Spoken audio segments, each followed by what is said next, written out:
My name is Boaz Keizire. I work as the head of policy and advocacy at AGRA. And I like a certain dish in Uganda. It's the peanut sauce mixed in fish with matoke. That's my favorite food. This time around of the AGRF, the expectations have shifted and have evolved over time. One is we've seen what countries are doing in terms of meeting the SDG targets as well as the CAADP targets. So the expectations are recommitments, emerging new commitments from governments, from private sector, from international partners, both technical and financial, on how we are going to do things differently to achieve the SDG targets as well as the CAADP targets. You see, the policy work ideally is to create an enabling environment for businesses to function.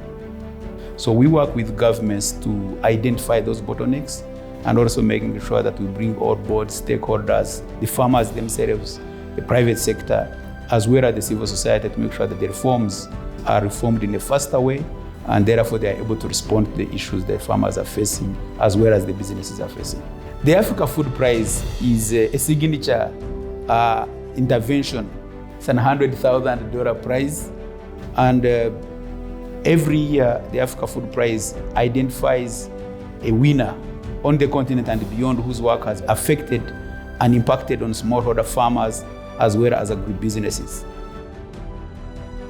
So the food systems process and agenda this year has been very, very instrumental. One, because it has rallied the global community. But the most important part are the emerging commitments. We've seen different institutions and working with countries to make coalitions of the willing to be able to do business differently to meet the SDG targets. And this is already ongoing. And Africa has what we call a common position that brings together all the issues and dialogues that each of the country has been involved in at different levels, at subnational level, to make sure that there is a common voice to the global community on what Africa needs to do differently to meet the food systems goals and targets. Agenda 2063 has stipulated the Africa we want in the next 50 years.